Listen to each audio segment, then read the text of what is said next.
The world is a stage, but who are the directors? Who holds the script? For centuries, whispers have echoed through the corridors of power. Secret societies shrouded in mystery, pulling the strings from the shadows. They guard their secrets closely, their motives often unclear. But one thing is certain. Their influence is undeniable. We are drawn to the unknown, the allure of the hidden, the forbidden. Secret societies tap into this primal fascination. They promise knowledge, they promise power, but at what cost? Join us as we journey into the heart of these enigmatic organizations.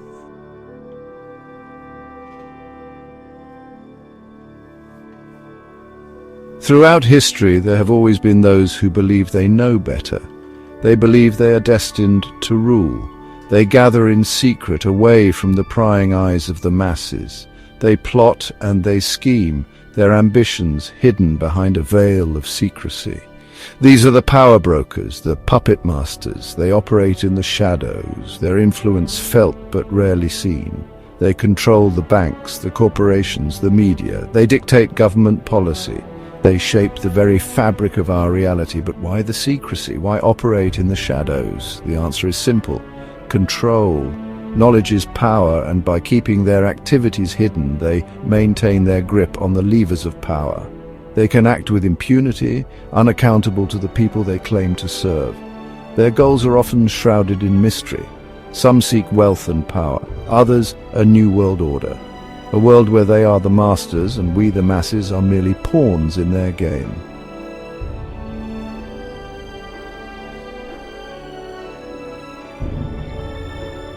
Every year, a select group gathers for the Bilderberg meeting.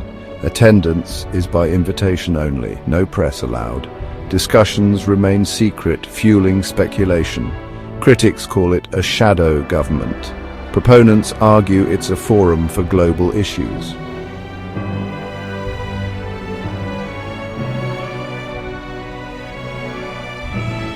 No secret society is more shrouded in myth and legend than the Illuminati.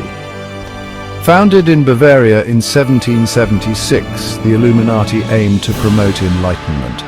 They were accused of plotting to overthrow the monarchy and disbanded in 1785. Conspiracy theorists believe they went underground, manipulating global events. Are they the boogeyman of the 21st century or just a convenient scapegoat?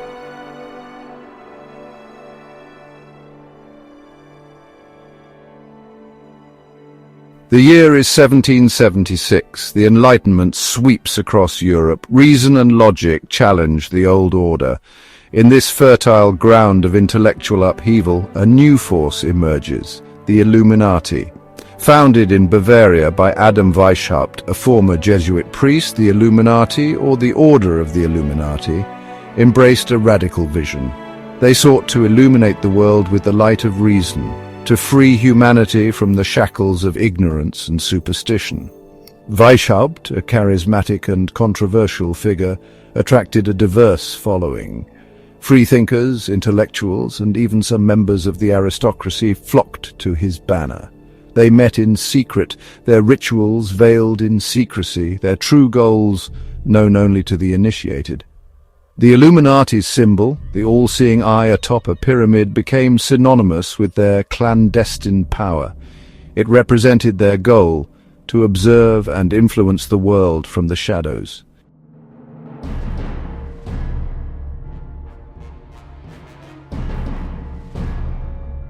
The Illuminati's rise was meteoric, but their reign was short-lived. Within a decade, they faced accusations of subversion and sedition. The Bavarian government, fearing their growing influence, moved swiftly and decisively. In 1785, the Illuminati were outlawed. Their meeting places were raided, their documents seized. The order, it seemed, was crushed. But was it truly the end? Some believe the Illuminati simply went underground, their network of influence unbroken. They became a hidden hand, shaping events from the shadows. Their symbol, the all-seeing eye, appeared on currency, monuments, and even in popular culture. Was this mere coincidence or a sign of their enduring presence? The Illuminati became a whispered legend, a byword for shadowy conspiracies and secret agendas. Their name was invoked to explain revolutions, financial crises, and even the assassination of world leaders.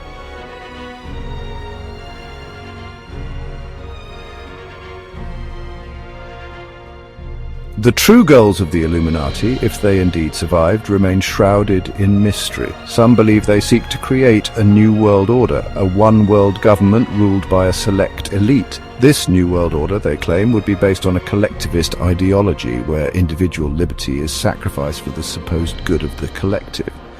Others argue that the Illuminati's agenda is even more sinister. They point to the group's alleged obsession with population control and mind control. They believe the Illuminati are behind a vast conspiracy to depopulate the planet, using war, disease, and economic collapse as their weapons. The ultimate goal, they claim, is to enslave the remaining population, their minds controlled through propaganda and technology.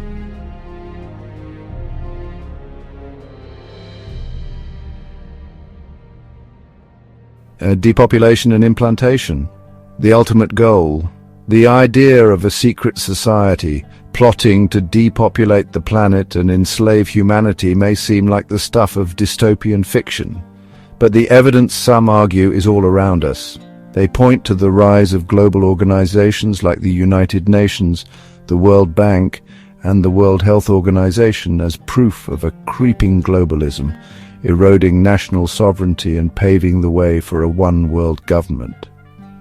The rapid development of artificial intelligence, nanotechnology, and biotechnology has also fueled fears of a transhumanist agenda. Some believe the Illuminati are using these technologies to create a new breed of human, genetically modified and mentally controlled.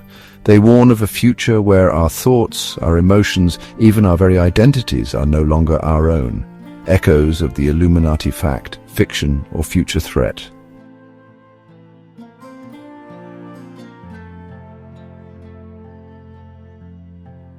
The Illuminati remain an enigma, shrouded in centuries of speculation and conspiracy theories. Are they a real danger, manipulating global events from the shadows, or a phantom, a scapegoat for our fears about a world out of control? The truth is likely far more complex. The Illuminati remind us of the power of secrecy and the allure of the unknown.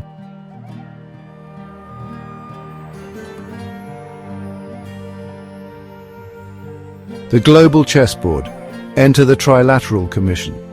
As the world watched, transfixed by the Cold War drama, a new player emerged from the shadows. The Trilateral Commission, founded in 1973 by David Rockefeller, a name synonymous with global power and influence. This organization, a tightly knit group of influential figures from North America, Europe, and Asia, operated with a chillingly familiar air of secrecy. Their stated goal to foster closer cooperation between these three regions to tackle common challenges on the global stage. But behind this seemingly benign facade, many saw a more sinister agenda unfolding. Critics whispered of a new world order, a globalist agenda designed to erode national sovereignty and usher in a world governed by unelected elites. The Trilateral Commission, they argued, was the driving force behind this agenda, its members pulling the strings of global finance, politics, and media.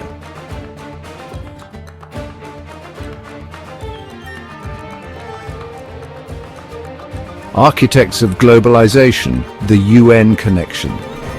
The United Nations, formed in the aftermath of World War II with the noble goal of preventing future conflicts, became a focal point for trilateral influence. Critics pointed to the increasing power of unelected UN bodies, dictating policy on everything from climate change to migration, seemingly bypassing the democratic processes of individual nations. Were these the first cracks in the edifice of national sovereignty, they asked? The Trilateral Commission, with its members strategically placed in positions of power within their respective governments, seemed to hold significant sway over the direction of the UN. Their critics saw a deliberate strategy at play, using the UN as a vehicle to advance their globalist agenda. to erode national borders and create a world where power resided with supranational organizations, answerable only to themselves.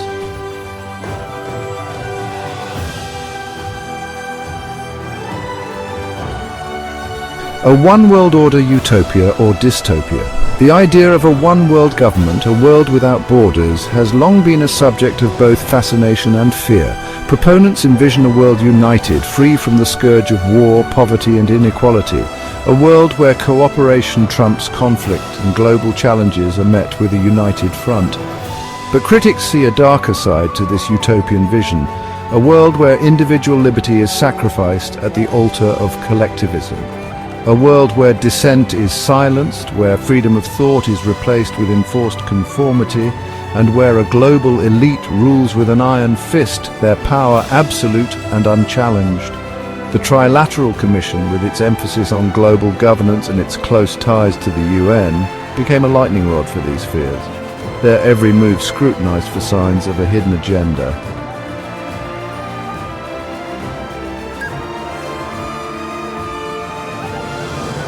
Seeds of discord sowing chaos for control. As the world hurtled through the 20th and into the 21st century, a pattern seemed to emerge. Economic crises, regional conflicts, pandemics, each event, while seemingly disparate, served to further the agenda of globalization. The response to these crises, often orchestrated by institutions like the UN and influenced by trilateral members, invariably led to a centralization of power, a weakening of national sovereignty, and a steady erosion of individual liberties. Was this chaos by design, as some conspiracy theorists argued? Were these events deliberately engineered to create a climate of fear and uncertainty, making the masses more willing to surrender their freedoms in exchange for the promise of security and stability? The idea, while unsettling, was not without its proponents, who saw the hand of the Trilateral Commission and its globalist allies in the unfolding chaos.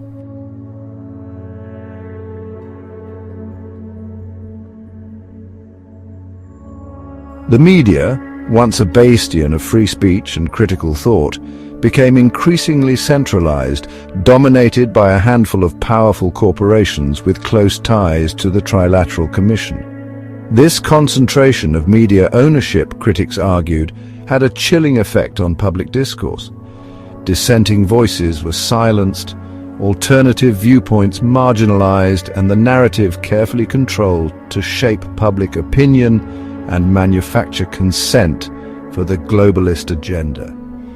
The average citizen, bombarded with a constant stream of carefully curated information, was left with the illusion of choice, their perception of reality manipulated by forces beyond their control.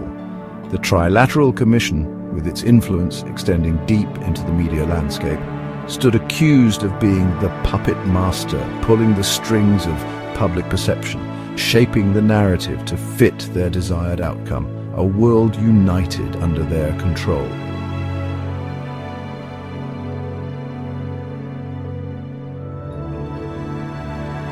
The 20th century, scarred by 2 world wars and the constant threat of nuclear annihilation, witnessed a growing yearning for peace and stability.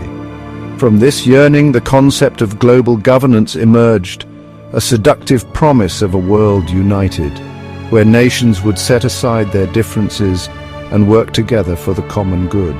The United Nations, born from the ashes of war, became the symbol of this aspiration, a forum where nations, large and small, could gather to discuss and resolve their differences. But as the UN's power and influence grew, so too did the apprehension.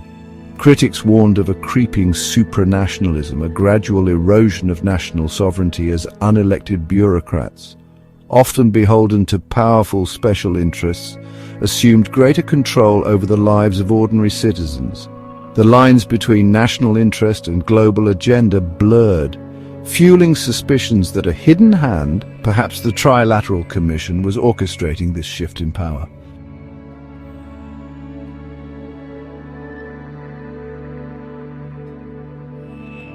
The very institutions created to safeguard peace and cooperation, critics argued, were being co-opted, transformed into instruments of control. The fear of a one-world government, once relegated to the fringes of conspiracy theories, began to seep into the mainstream. Images of a dystopian future where individual liberty is crushed under the heel of a global totalitarian regime, once confined to the realm of science fiction, took on an unsettling familiarity. Were these fears justified, or were they the product of paranoia and misinformation? The answer, as always, was complex, shrouded in layers of political maneuvering, economic self-interest, and ideological battles waged on a global scale. The stakes, however, were undeniably high.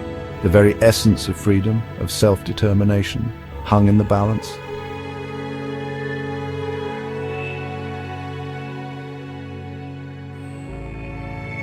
The relentless march of globalization, fueled by technological advancements and the insatiable appetite of global capitalism, further blurred the lines between nations.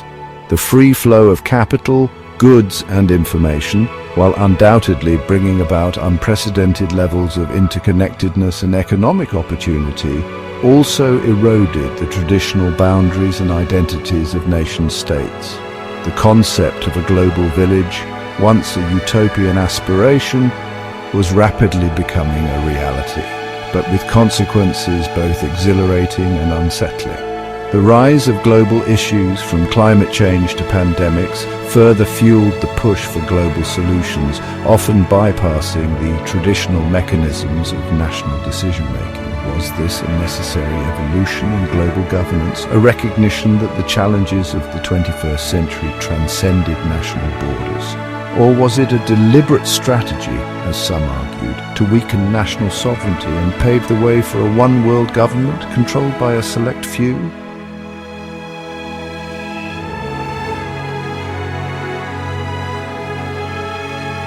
The term Great Reset echoed through the halls of power, loaded with promise and peril. Influential figures saw it as a chance to rebuild post-pandemic, creating a more equitable future. Critics saw it as a power grab, exploiting the crisis for control. They warned of increasing surveillance and a shift towards authoritarianism. The future hung in the balance, a battle between freedom and control.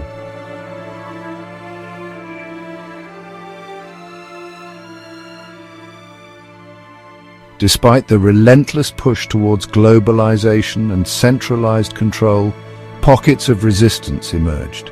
Ordinary citizens, alarmed by the erosion of their freedoms and the increasing power of unelected global institutions, began to organize, to question the official narratives and to demand accountability. The Internet, once hailed as a tool for democratization, became a battleground for information warfare, a space where alternative voices challenged the dominant media narrative and exposed the agendas of those in power. The battle for the future was far from over. The outcome remained uncertain, a precarious dance between the forces of globalization and the enduring human spirit of freedom and self-determination. The choices made in this pivotal moment, the choices made by each and every individual, would determine the course of history for generations to come.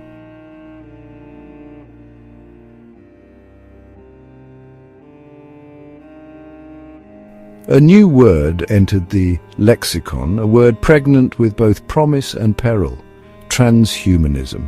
Its proponents, often brilliant scientists and futurists, spoke of a future where the limitations of the human body would be overcome, where disease and aging would be conquered, and where human potential would be unleashed through the power of technology. They envisioned a world where humans and machines would merge, creating a new species, a post-human race with capabilities beyond our wildest imaginings. This vision, both alluring and unsettling, sparked fervent debate. Was this the next logical step in human evolution, a transcendence of our biological limitations, or was it a dangerous delusion? A hubristic attempt to play God with potentially catastrophic consequences for the very essence of what it means to be human. The lines between science fiction and reality blurred as the rapid pace of technological advancement made the seemingly impossible plausible.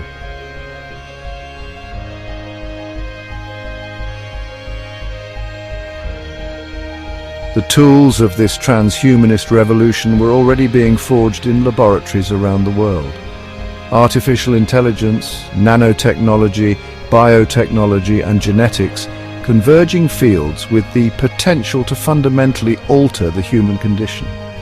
Proponents pointed to the life-saving potential of these technologies, the ability to cure diseases, repair damaged organs, and enhance human capabilities. They spoke of a future free from suffering, where humans could live longer, healthier, and more fulfilling lives. But critics sounded a note of caution. What would it mean to enhance human intelligence? Would it create a two-tiered society where the enhanced elite ruled over the unenhanced masses? What about the ethical implications of manipulating the human genome, of blurring the lines between natural and artificial? Were we on the cusp of a brave new world or a dystopian nightmare?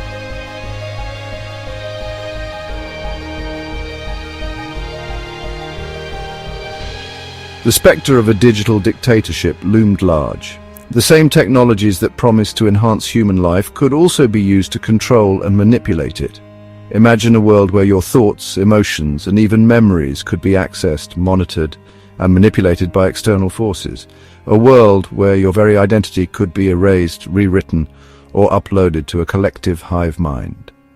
The line between utopia and dystopia had never seemed so thin. The pursuit of transhumanism, while driven by noble intentions, was fraught with danger. Who would control these powerful technologies, and to what end would they be used? The answers to these questions, critics argued, would determine the fate of humanity.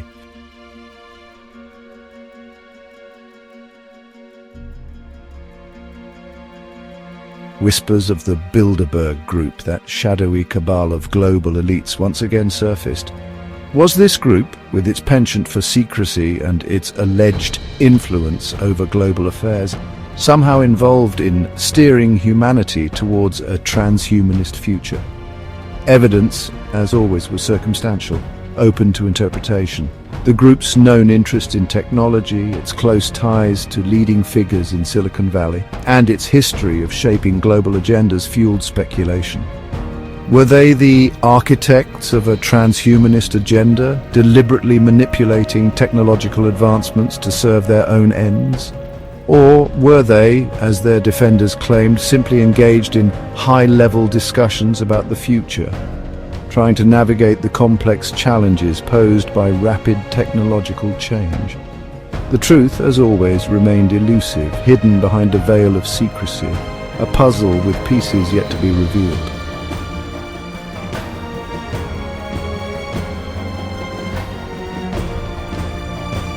The world stood at a crossroads, poised on the brink of a technological revolution unlike any seen before.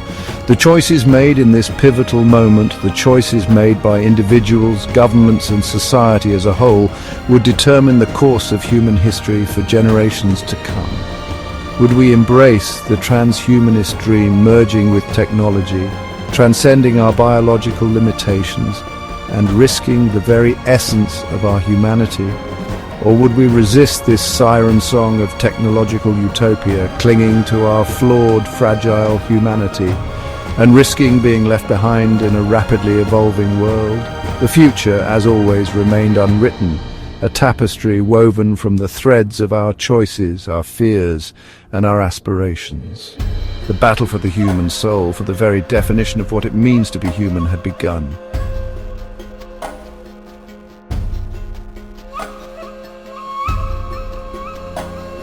Who are they, these puppet masters, these architects of the New World Order? Are they shadowy figures lurking in the shadows, their faces obscured, their identities unknown? Or do they walk among us, their true allegiances masked by wealth, power, and influence? Some whisper their names in hushed tones, accusing them of pulling the strings of global finance, politics, and media. Others dismiss such talk as paranoid fantasy, the stuff of conspiracy theories. The truth, as always, is likely far more complex. The Illuminati, if they indeed exist, are not a monolithic entity, but a loose network of individuals bound by shared goals and a belief in their own superiority. They are the inheritors of a centuries-old tradition, a lineage of power and influence stretching back to the ancient mystery schools and secret societies of old. Their ranks, it is said, include some of the most powerful and influential people on the planet: bankers, CEOs, politicians, royalty, and even celebrities.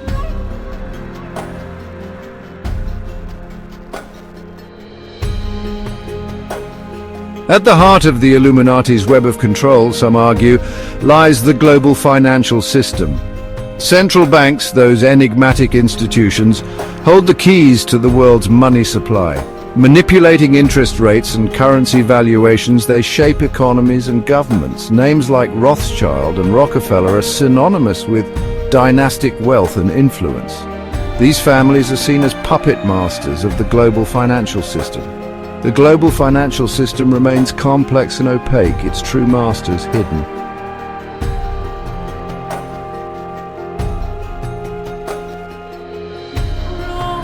The corporate world, with its insatiable appetite for growth and profit, is implicated in the Illuminati's grand scheme. Multinational corporations, with their vast resources, are seen as the foot soldiers of the New World Order.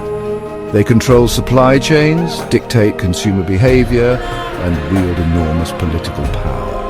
These corporate titans aim to consolidate power, erode national sovereignty, and create a world where corporations hold the true reins of power.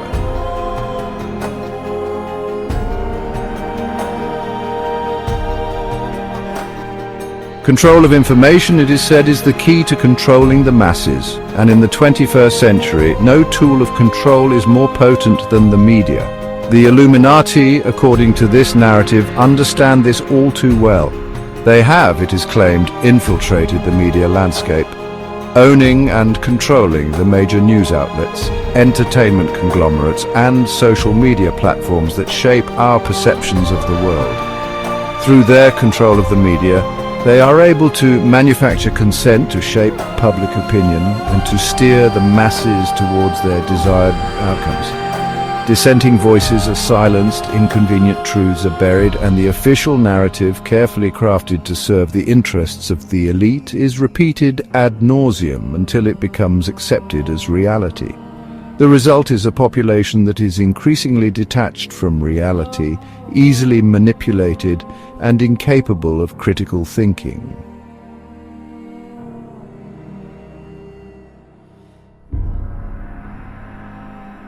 Once a year, in the secluded redwood forests of Northern California, a gathering takes place that has become synonymous with Illuminati power and intrigue. The Bohemian Grove encampment. For 2 weeks in July, the world's elite descend upon this private retreat, their ranks swelled by politicians, CEOs, media moguls, and celebrities. What transpires behind the Grove's heavily guarded gates remains shrouded in secrecy, fueling speculation and conspiracy theories. Rumors abound of pagan rituals, occult ceremonies, and even mock human sacrifices. Critics point to the Grove's history, its association with powerful figures like Henry Kissinger and George H.W. Bush, and its tradition of secrecy as evidence of its sinister nature. Whether these accusations are true or not, the Bohemian Grove remains a powerful symbol of the elite's penchant for secrecy, their willingness to gather behind closed doors, away from the prying eyes of the public they claim to serve.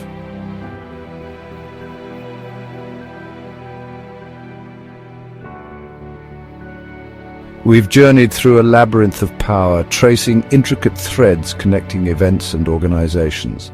From the Illuminati to the Bilderberg Group, a pattern of secrecy and control emerges. The evidence, though circumstantial, suggests a world manipulated by a select few. These threads extend into every facet of our lives. Financial systems, corporations, media, and technology shape our world. Is it a grand conspiracy or human nature's struggle for power?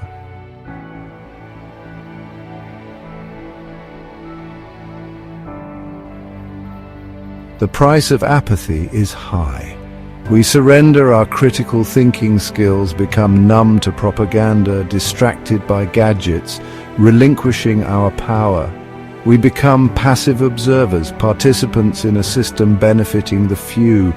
The erosion of freedom is subtle, chipping away at our liberties, disguised as progress or security. We trade privacy for convenience, autonomy for safety, critical thinking for conformity. The web tightens, control strengthens, and our future becomes a nightmare.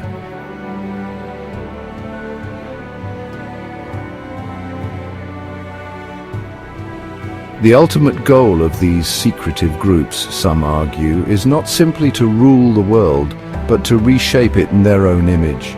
They seek to create a world without borders, a world where national sovereignty is a distant memory, a world where a global government, answerable only to themselves, dictates the lives of billions. To achieve this goal, they sow discord, they foment conflict, they exploit crises, both real and manufactured, to erode our trust in traditional institutions and to create a climate of fear and uncertainty. In this climate of chaos, they offer themselves as saviors, promising order, security, and prosperity in exchange for our obedience, and all too often we, the weary and the frightened, are all too willing to make the trade. We cling to the illusion of stability even as the chains of control tighten around us.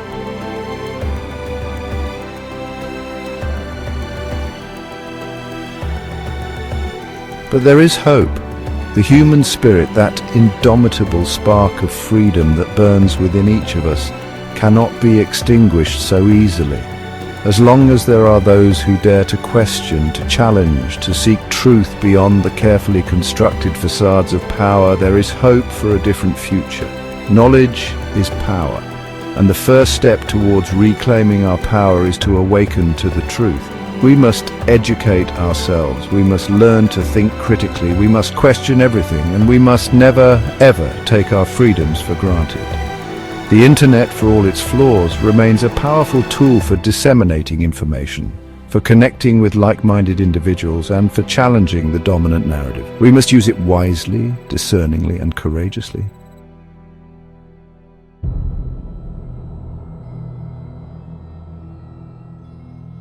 The future is not yet written. The choices we make today, the actions we take, the voices we raise will determine the course of human history. We can choose to remain passive, to allow ourselves to be swept along by the currents of control, to surrender our power to those who would enslave us, or we can choose to resist, to reclaim our sovereignty, to create a future worthy of our highest aspirations. The time for complacency is over. The time for action is now. Let us stand together, united in our common humanity, and reclaim our future from the shadows of secrecy and control.